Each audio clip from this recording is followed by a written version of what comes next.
Yo, pessoas, e eu sou a Arissa e essa é a Pandora Panqueca, que é a culpada por eu estar regravando este vídeo. Então, assim, peço desculpas, Pandora Panqueca. Ela parece enfesada. Mas enfim, hoje não era o vídeo que eu estava esperando postar, mas eu tava lendo Berserk, eu tava rushando Berserk fazia 2 dias, porque eu queria passar todo aquele Golden Arc de uma vez. Porque eu tinha certeza que eu não ia comentar nada dele, tipo, nada teria me passado pelo fato de que eu vi o anime, eu vi o filme, eu vi algumas partes mais de uma vez pra comentar com vocês, a Pandora Panqueca quase caiu com tudo no chão, então eu não tava esperando comentar dessa parte, mas eu queria falar um pouquinho mais sobre alguns acontecimentos durante a captura, a fuga do Griffith após aquele período de tortura, e uma das pessoas que ajudaram, que não me chamou muita atenção na época, só que lendo o mangá eu pensei, pô, na verdade isso foi muito importante, e o Griffith falou uma coisa pra essa pessoa que ficou na minha cabeça, então eu quero deixar registrado, pra tipo assim, se for relevante, yes, se não for, a gente deleta, enfim. Eu vim falar um pouquinho, com spoilers do mangá, obviamente, sobre a princesa Charlotte e toda essa parte de resgate do Griffith após um ano inteiro de tortura. Enfim, eu sou a Uri, sejam bem-vindos ao Otaku Something, e se você gosta que a gente venha comentar o mangá de Berserk aqui, não esqueça de deixar o seu like, comentar alguma coisa aí pra dar uma força. Mas enfim, simplesmente cheguei nessa parte, eu tava lendo ela até um pouco por cima, algumas frases, por causa que eu já vi isso aí 2, 3 vezes, então eu tava assim, tipo, ok, chega. Eu não tenho muita paciência pra ficar repetindo coisa. Só que aí, simplesmente algumas coisas com a Princesa Charlotte me chamaram a atenção. Depois que o Griffith é pego saindo do quarto da Charlotte, ele vai preso imediatamente. Só que foi um pouco estranho. Eu não tinha reparado nisso, porque pra mim, ok, faz sentido. Mas não, simplesmente o rei ficou entre acreditar no herói do país e acreditar numa empregada. E ele acreditou na empregada. Isso era estranho, porque era o herói do país versus uma empregada qualquer. Então isso foi estranho. E, cara, isso não me foi em momento nenhum. Por que ele acreditou nela? Primeiro ele ficou fulo, porque é a filha dele e a castidade é muito importante nessa época. E só que simplesmente ele foi até o quarto da Charlotte. E aí a hora que ele puxou a coberta, era a primeira vez da Charlotte, ou seja, tinha sangue nas cobertas. E eu também queria puxar um adendo de quão diferente foi, por exemplo, a primeira vez da Charlotte e a primeira vez da Casca. Tipo, a Guts e a Casca no mato versus a Charlotte dentro do palácio foi tipo assim, a diferença. No dia seguinte a Charlotte tava tipo assim, um pouco dolorida e, oh meu Deus, o que eu farei com os lençóis? E a Casca 2 segundos depois tava montada em cima do cavalo e, bora lutar, entendeu? A diferença, meu pai, tipo, da circunstância das duas é muito gritante. Isso é muito interessante de observar. Mas tirando isso, simplesmente ele vai lá, vê um pouco de sangue. A Charlotte, não tem como ela mentir. Ela podia ter falado, ri, meu nariz, na hora. Mas assim, não baixou, né, gente? Não tinha como, não dava como. E aí, simplesmente ele olhou e aí ele ficou puto. E ele vai lá falar com o Griffith. E o Griffith insinua que o motivo da Charlotte não tá casada porque é estranho. A menina tem uns, sei lá, 16, 17 anos e não tá casada. E lembrando, é um período antigo. Com 13, 14, o pessoal já tava arrumando filho, assim, obrigados pela sociedade, é isso aí. E principalmente porque era um país que tava em guerra e um casamento político seria muito viável. E o Griffith fica, na verdade, você não deu sua filha em casamento por causa que você tem interesse nela. E o rei fica fulo. E eu, assim, fiquei chocada com a ousadia, né? Quando ele falou isso, eu fiquei assim, oh meu Deus, eu adoro o Griffith, porque ele, assim, não tem limite. Ele tava tão fulo e fora da caixinha que ele resolveu falar o que desce na telha e dane-se. Mas, simplesmente, nisso o rei volta e ou eu não funfei essa cena, ou simplesmente ela foi cortada, porque, ou como ela é tão perto do eclipse, eu simplesmente não, eu deletei ela do meu cérebro, porque eu não lembrava disso. Simplesmente o rei vai até o quarto da Charlotte, a Charlotte tá dormindo, eu fiquei boba com o quão ela não tem um instinto de aranha, tipo assim, você sente que tem alguém atrás de você, aí você vira e, tem alguém, oh meu Deus. Nossa, você sente que tem alguém te observando, aí você acorda, você muda de posição e olha aos arredores. E às vezes tem, às vezes você é louca, entendeu? Mas faz parte do instinto de sobrevivência. A menina tem zero. Entrou um homem no quarto dela. Ficou olhando ela dormir, zero reação. Ele puxa o vestido dela pra baixo, zero reação. Gente, você tá vestido. Aí de repente você não tá vestido. Você não sente nenhum arzinho? Eu fiquei assim, Charlotte, acorda! Simples... Cara, tava me dando um treco essa cena. E aí ele começa a lamber ela. E ela ainda assim não acorda. E eu fico assim, Charlotte! Gente, a menina não acorda por nada. Tava me dando um treco. Aí ela finalmente acorda, né? Porque ela tá sendo lambida, não é possível. E aí, simplesmente, a hora que ela acorda, ela vê que o pai dela está lambendo ela. E você fica assim... O motivo disso é que a Charlotte, o rei, ele só amou uma mulher. E aparentemente, a Charlotte é filha dessa mulher e não da rainha atual. Eu também não tinha fofado isso. E aí, simplesmente, ela tá parecendo a mãe dela, que é a única mulher que o rei amou. E aí ele decide ali fazer.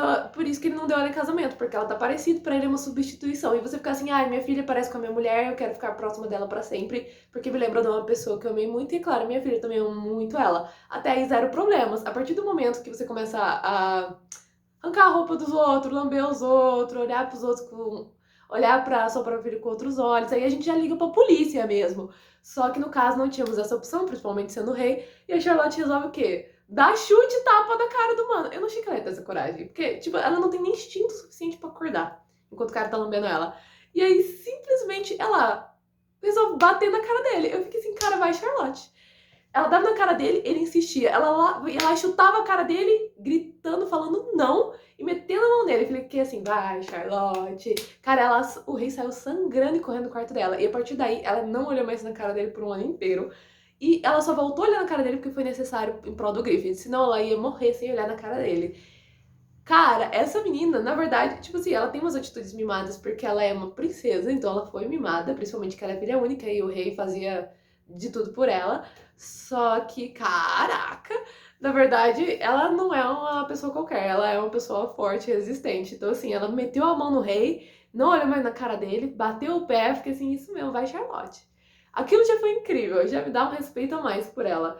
Só que simplesmente a gente pula para um ano depois, onde o Griffith está sendo resgatado, e ela decide que ela vai com o bando do Falcão, porque ela tem um nojo profundo do rei. Ela fala que não considera o rei o pai dela, ninguém entende por quê, porque aparentemente ela não espalhou isso por aí, o que foi saudável para a segurança dela e para o mínimo de liberdade dela, mas simplesmente ela não contou para ninguém o que aconteceu, e mesmo se tivesse contado não ia acontecer nada com o rei, ia acontecer algo com ela. Então acabou que foi a decisão. E aí ela decide que ela vai fugir com o amado dela. Foi um pouco emocionada? Foi. Mas ela tem um asco incrível do rei e a culpa é dele e ela tá certa. Então ela decide que ela vai fugir e aproveitar o bando do Falcão pra isso. Só que a Casca, ela deu uma desculpa bem racional e ela mesma admite ali pra gente no mangá que o motivo dessa desculpa, na verdade, foi que ela não queria que a Charlotte saísse com o Griffith. Mas, cara, se eles saírem com a princesa, ninguém nunca mais vai parar de perseguir o bando do Falcão. Eles não podem tirar a Charlotte dali. Aí ela decide o quê? Eu vou gritar. Perdi um pouco de respeito por ela essa hora? Sim. Ri muito também. Cara, zero momentos, né? Ela começa a gritar. Eles não tinham nem chegado no Griffith ainda, ela começa a berrar. Eles tampam a boca dela e decidem que ela vai ter que obedecer o que o Griffith falar. Só que se o Griffith falar não, ela já decidiu, a gente escuta isso, não os outros, que é o pensamento dela, ela decidiu que ela vai gritar de novo. Ou seja, vamos todos ser presos, mas eu vou junto, entendeu? Simplesmente, eu não sabia se eu ria ou se eu entrava em pânico. Mas aí todo mundo desce. Eu podia jurar que ela não tava junto essa hora, que tava só a galera do bando do Falcão. Mas ela desce, tá ela, a Anne, que é a empregada dela, e o bando do Falcão, assim, os líderes, menos o Corcus, porque ele é um problema à parte. E simplesmente eles encontram o Griffith. E na saída, cara, ela fala com o Griffith, ela se aproxima dele, ela toca nele. E durante a fuga deles, eles estão fugindo pelo esgoto e um grupo vai atacar eles, vai tentar matar eles. E o Griffith só não foi envenenado, e se ele fosse envenenado não tinha ninguém pra cuidar dele. E no estado que ele tá, tipo assim, você fala assim, ah, cuida dele, ele está envenenado. Primeiro que talvez ele não aguentasse, segundo que mesmo que ele aguentasse, talvez o médico não quisesse nem tratar, batesse o olho e falasse, ih, já tá no pé na cova, então foda-se. Mas não, simplesmente a Charlotte pula na frente dele a hora que um dardo envenenado passa e ela é envenenada. E o Griffith fica olhando aquilo com certa surpresa. Tipo, ele encantou ela o suficiente para além de ajudar na fuga, ela pular na frente dele. Não era só a princesa que, na verdade, finalmente ela conheceu um homem que ela confiasse, porque o Griffith, além de gentil, ele era bonito, então assim. E aí a Charlotte foi. Não, ela realmente gostava dele, ela realmente amava ele, então ela pula na frente dele, salvando ele do dardo envenenado. Só que aí tem um problema: Charlotte vai morrer, Griffith tá no colinho sem conseguir se defender e falar nada. E o bando Falcão tá preso. Acaba que eles fazem um troco aí com o pessoal que tava caçando eles, porque eles também não querem que a Charlotte tenha problemas. Então eles resgatam a Charlotte e colocam ela na mão dos guardas do reino. O rei fica puto a hora que descobre que alguém machucou a filha dele, porque a menina é importante pra ele de um jeito bem doente, mas é. Então, simplesmente, ele mata o pessoal que tava seguindo o bando Falcão e manda outras pessoas atrás. E a Charlotte, ainda meio passada porque ela tá envenenada, fala, por favor, deixa eles irem embora, porque, tipo, já deu, né? Você ficou um ano torturando ele, o cara tá zoado até o fim da vida, ninguém foi ferido, tipo assim, os soldados, pessoas morreram, mas assim, nada muito absurdo, porque pro rei, né? Então, assim, deixa eles irem, chega! Não, o rei fala assim, claro, minha querida, ele quer comprar a Charlotte de volta, como se isso fosse resolver a taradice que ele fez uns anos antes. Claro, minha querida, eu não vou seguir ele. Assim que a Charlotte vai pro quarto, ele manda todo mundo atrás. E a Anne fica de aviso pra mentir pra Charlotte. Então, assim que ela pergunta do Griffith, ela fala pra Charlotte, ele fugiu com toda certeza. Então, na cabeça da Charlotte, o Griffith fugiu pra outro país e agora ele vai se recuperar e se curar. E uma coisa que ela pensa e a gente acaba vendo, né? E a gente perde essas coisas no anime se o personagem não comentar em voz alta algumas vezes, mas é que a gente vê que o Griffith sussurrou algo pra ela antes dela ir embora. Porque ela chegou a se agarrar nele, porque ela não queria ir, ela queria ir com o bando Falcão. E ele fala que vai voltar por ela. E eu fiquei assim, Griffith, seu filho da mãe. Eu não sei se ele falou isso por mania de estar nesse personagem, porque ele realmente acreditava que ele ia se recuperar, ou se foi só, tipo, um leve ato de gentileza, porque a gente sabe que ele tem momentos, um leve ato de gentileza que podia ou não pagar mais tarde. Se não pagasse, foda-se ela, se pagasse, ele voltaria pra posição que ele tava, porque, tipo, a Charlotte tá do lado dele o suficiente pra atrair o próprio pai. E algumas pessoas acreditam nele. Porque a hora que eles estão saindo, eles precisam de uma carroça. E aí o pessoal dá pra eles carroça e cavalo, porque eles não acreditam na desculpinha do reino, porque eles espalharam uns boatos. Ninguém ia falar, o Griffith pulou a janela e fez com a Charlotte. Ninguém ia falar isso, porque a Charlotte ia ficar com a reputação dela manchada. E ela é a princesa do reino. Então, assim, ela é muito importante que ela seja virgem pura. Então, eles não iam espalhar isso. Então, eles espalharam que o bando do Falcão de alguma forma traiu o reino.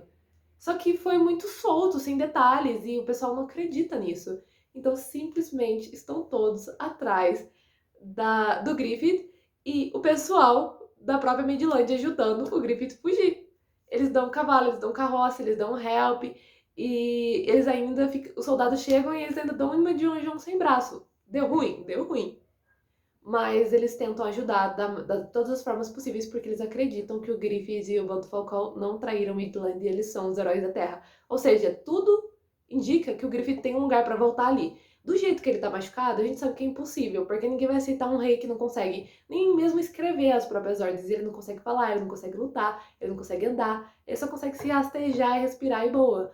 Então ele nunca mais vai ter algo, tipo, uma utilidade como um soldado e muito menos como um rei. Mesmo que ele ainda tenha todo aquele intelecto, ele não tem mais meios de se expressar. Ele pode aprender? Pode aprender, mas ninguém vai querer uma figura frágil como um rei do reino. O rei do reino ficou meio. Mas vocês entenderam, né?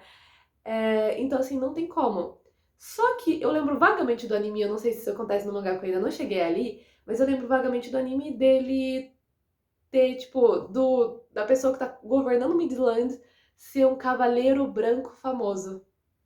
E eu fiquei assim, será que o Griffith, já demôniozão, volta? Porque a gente vê que ele coloca toda uma carapaça e encontra de novo o Guts uns anos depois do eclipse. Isso no anime, no mangá eu não sei que eu não cheguei ali. Mas no anime ele volta a encontrar o Guts com uma carapaça e diz que era pra ver se ele sentia alguma coisa.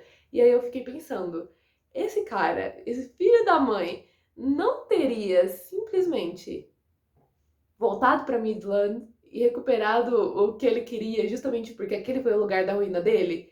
Eu queria muito que tivesse esse Blunclad, que ele voltasse, enganasse a Charlotte, matasse o rei, casasse e roubasse Midland. Torço pra ele como um mocinho? Óbvio que não, ele é o vilão da história. Tudo que foi feito ali por ele foi errado, mas seria um Blunclad? Seria um Blunclad típico do personagem. Então, assim, estou aguardando e eu espero que a gente vai ver mais dessas capadas Charlotte barra Griffith no futuro. Acho que não, porque, tipo, algumas coisas aí dessa corrida foram cortadas no anime, então provavelmente ela não é um personagem importante. Mas acho que todas essas cenas aí foram muito interessantes e agregaram muito, tanto pra ela, quanto pra possibilidade do Griffith ir pra Midland de novo, não pela Charlotte, ele tá fofofoda-se, a gente sabe disso. Mas pra, tipo, esse foi o lugar da minha ruína e agora ele será meu. Eu adoraria ver isso porque é a cara do personagem. Mas enfim, pessoal, espero que vocês tenham gostado. Até o próximo vídeo do mangá de Berserk. e até mais. Bye, bye.